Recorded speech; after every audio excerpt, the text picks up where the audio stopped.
Un grupo transversal de senadores propuso una reforma constitucional para permitir la renuncia de Rodrigo Rojas Vade y también su reemplazo. Para hablar de este y otros temas nos acompaña el senador de la Democracia Cristiana por la región de la Araucanía, Francisco Buenchumilla. Senador, bienvenido a Canal 24 Horas. ¿Cómo le va?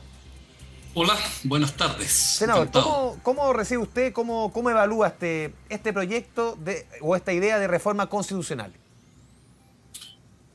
Lo que pasa es que cuando nosotros hicimos la reforma constitucional, creo que nos quedó ahí un vacío respecto del reemplazo de los convencionales constituyentes cuando sucedió lo que le pasó a Rodrigo Rojas. Entonces hay que resolver eso y nosotros entendemos que eso puede hacerse por vía de la reforma a la Constitución en un proyecto acotado. Hay dos proyectos que ya fueron presentados al Senado y la Comisión de Gobierno Interior va a empezar a verlos esta semana. ¿A usted le hace sentido la idea que se ha propuesto, por lo menos en estas condiciones? Yo creo que esa es la salida jurídica al ¿Ya? problema porque la Convención tiene competencia para redactar la nueva Constitución. Esa es la competencia que tiene la Convención, pero no tiene competencia para dictar leyes nuevas o reformas constitucionales nuevas que pudieran subsanar los vacíos que pudieran haber quedado. Y esa competencia le corresponde, en este caso, al Congreso, que sigue funcionando paralelamente. Por lo tanto, nos parece a nosotros la salida más limpia, sin controversia, y esperamos tramitarlo rápidamente para que a ver si se hace uso de ese mecanismo. Por supuesto, vamos a escuchar, creo yo, también a la mesa directiva de la Convención para ver cuál es su punto. ¿Y usted cree también, senador, que con esta discusión y si es que avanza este proyecto, esta reforma constitucional, se zanja una discusión que está desde el principio sobre si es que el poder de la convención es derivado o es original? Mire, yo parto de la base que nosotros en Chile hemos tenido un acuerdo jurídico y político respecto de cómo hacer una nueva constitución. Y para eso no es necesario la unanimidad, porque en ninguna parte donde haya órganos colectivos, en este caso la sociedad chilena, tú puedes pedir unanimidad. Se llegó a un acuerdo político, se fijaron las bases mediante una reforma constitucional y eso fue ratificado por un plebiscito en que prácticamente el 80% estuvo a favor de ese mecanismo. Ese es el mecanismo sancionado por voluntad popular, el que es obligatorio para todos, también para el 20% que votó rechazo y por supuesto también para el funcionamiento de la convención. Es la única manera que esto tenga un carril serio y posibilidades de resolver los problemas. Así que me parece a mí que esa es la vía, digamos, para seguir caminando en función de tener una nueva constitución, que esa es la tarea principal jurídica y política de la convención. Senador Buenchumilla, lo quiero cambiar de tema. Nuevamente, ayer vimos otro ataque incendiario en la Araucanía. Obviamente aquí no habría, de acuerdo a las indagaciones, reivindicación relacionada con la causa mapuche. Pero ¿cómo ve este nuevo episodio? Hemos visto y hemos conversado cuántas veces sobre lo que sucede en la Araucanía. Bueno, este es un problema que le pertenece a quien tiene la conducción del Estado, en este caso al gobierno, quien tiene la dirección de la policía, que está encargado de prevenir los hechos de violencia y los delitos mediante distintos mecanismos. Para eso la ley le da facultades. En materia de prevención del delito, tiene que haber un servicio de inteligencia que se adelante al acontecimiento de hechos delictivos. Después, cuando ya el delito se ha producido, viene una etapa de investigación, donde también le corresponde a Carabineros de Investigaciones hacer las investigaciones respectivas y hacer inteligencia policial. Todo eso es materia de gestión, y esa gestión le corresponde al Poder Ejecutivo. Nosotros hacemos las leyes como Poder Legislativo, pero la ley es un marco de facultades, pero después para ejercerla se requiere gestión. Y eso es lo que le hemos pedido, no a este gobierno solamente, sino que a los últimos gobiernos en los más de 20 años, y estoy hablando por mí mismo y por nadie más, en el sentido que haya una carencia en la manera como enfrentar esta situación que tenemos en la Araucanía. Y usted ve, claro, uno empieza y se plantea salidas a la situación que estamos viendo ahora. Muchos cuestionan que sencillamente en muchas partes de la Araucanía, en la macrozona sur, no hay Estado de Derecho, lo que hemos visto durante los últimos meses. ¿Cómo evalúa usted eso? Es que mire, aquí hay sectores de la derecha y muchos sectores acá en la Araucanía que para cualquier cosa piden leyes. Entonces yo le digo, mire, nosotros podemos tener un delito que tenga una pena de 3 años y un día a 5 años. Técnicamente eso sería presidio mayor en su grado mínimo, en su grado máximo, perdón. Presidio menor en su grado máximo. Si colocáramos 5 años y un día, 10 años, o sea, presidio mayor en su grado mínimo, ¿usted cree que no habrían delitos? ¿Usted cree que por sí solo el aumento de la pena va a disuadir a aquellos que cometen este tipo de actos a dejar de hacerlo? Bajo esa premisa, coloquémosle a todos 20 años y el problema se acabaría. No es así. Este es un problema mucho más profundo, un problema político que tiene muchas aristas. No basta, por lo tanto, seguir dictando leyes. Se han dictado todas las leyes que se han pedido, quedan algunas por dictar, pero no va a hacer la diferencia. Este no es un problema que simplemente se solucione mediante una nueva legislación. Se requiere voluntad política y eso tiene que hacerlo el jefe de Estado, porque aquí en estos 20 años se han sucedido todo tipo de gobiernos y simplemente ha faltado la decisión, la voluntad de quien ejerce la jefatura de Estado para encarar de una manera multisistémica los problemas que tenemos acá en la región de la Araucanía.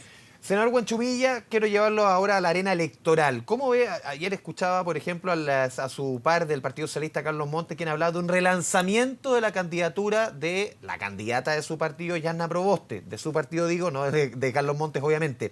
¿Cómo ve usted la situación de Yanna Proboste? Muchos hablan también de un estancamiento en su candidatura. Mire, después de las elecciones primarias, donde Sichel y Gabriel Boric trajeron muchísima gente a votar con las primarias legales. Y nosotros tener una primaria convencional es bastante más reducida. Creo que hay un escenario más complejo y difícil. Y creo que lo que tenemos que hacer es que nuestra candidata tenga un mensaje frente a la opinión pública chilena diciendo qué representa ello en el actual escenario político.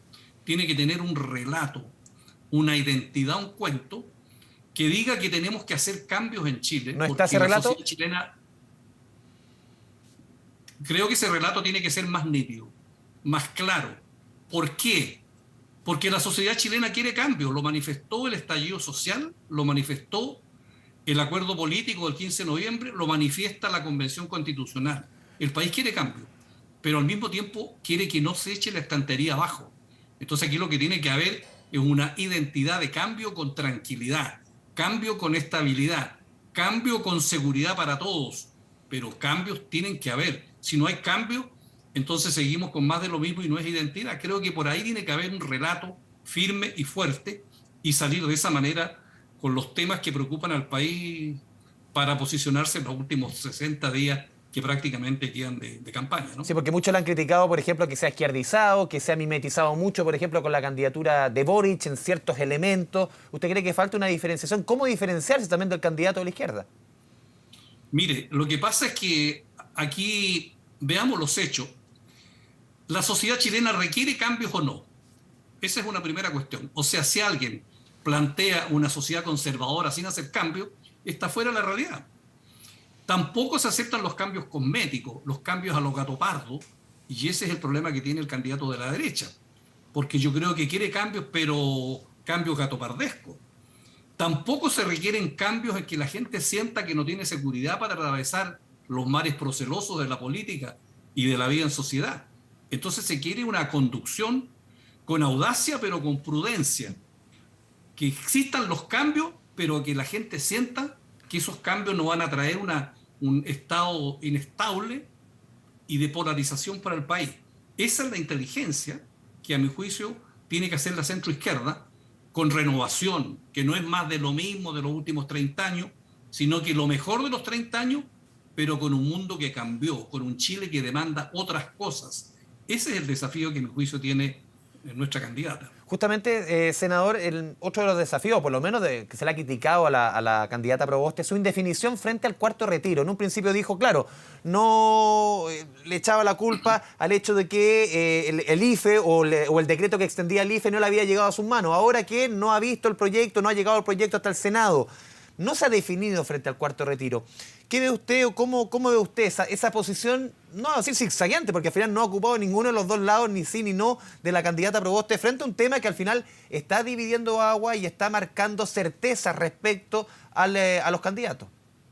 Mire, dos comentarios tengo al respecto. La política, entre otras cosas, consiste en tomar decisiones. Esa es la mayor responsabilidad que tiene un presidente de la República. Entre medio de todos los problemas y con todos los elementos de juicio arriba de la mesa, lo que tiene que hacer es tomar decisiones. Lo peor que le puede pasar a un presidente es que la gente lo vea dubitativo. Entonces hay que tomar decisiones. Y lo segundo es que muchas veces el liderazgo consiste en navegar contra la corriente, en el sentido de ejercer la fuerza que te da tu condición de ciudadana elegida para conducir los destinos del Estado. Entonces creo que tiene que haber un pronunciamiento claro respecto del cuarto retiro, porque creo que de esa manera la gente se despeja y tú no puedes contar ni pretender tener la unanimidad, porque nunca existe la unanimidad, pero que exista una mayoría suficiente que esté de acuerdo contigo. Ahora otra gente que no está de acuerdo contigo, pero tienes que tomar una decisión. ¿Y esa indefinición es un reflejo también de falta de liderazgo derechamente? No, yo creo que tomar decisiones no es una tarea sencilla ni fácil, sobre todo con el escenario político complejo que tenemos, con los argumentos que están encima de la mesa, con un proceso constitucional que va por otro lado también caminando paralelamente y que hay que tomar en consideración, porque eso significa también cambio. Entonces lo que quiero decir es que hay que tomar decisiones, pero en este actual escenario no es fácil. Pero yo creo que hay que cruzar el río y atreverse. ¿Y a usted el cuarto retiro le hace sentido? A mí el cuarto retiro me hace sentido. Y me hace sentido, aquí no podemos explicitarlo, podemos conversarlo en otra oportunidad. Sí. Pero yo tengo un punto con respecto a los economistas, a los técnicos. Son los que se han equivocado en el siglo XX más. En la última crisis del año 2008, la crisis subprime, los economistas de Inglaterra se juntaron con la reina y la reina les preguntó, ¿y cómo no vinieron venir esto? ¿Por qué no lo vieron venir? Bueno, la reina todavía está esperando la respuesta de los economistas. Y en Chile siempre nos dicen lo mismo, la macroeconomía, la estabilidad, y los técnicos nunca vinieron venir el estallido del 18 de octubre, porque restringieron el puño de las platas totalmente para hacer políticas sociales y resulta que ahora en un año prácticamente se le ha tirado a la economía 80.000 millones de dólares entre los retiros, los IFE y todo lo demás. Y el presupuesto nacional en un año son 70.000 millones de dólares. Entonces yo te digo, bueno, ¿y se vino el país abajo? Entonces yo tengo que creerle a los técnicos o esta es una cuestión política. Entonces por eso que no me compro tan fácilmente la opinión de los técnicos respecto del siglo XX ni de esto en materia de esta naturaleza.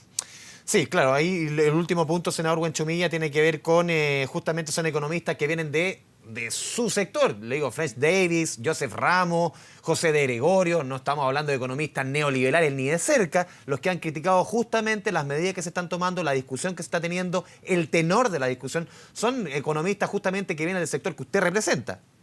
Bueno, pero yo con todo afecto le digo que esos importantes economistas, con muchas credenciales académicas, las cuales yo respeto, fueron los que estuvieron a cargo de toda esa política tan positiva de la concertación, pero que no vieron venir lo que se estaba incubando subterráneamente.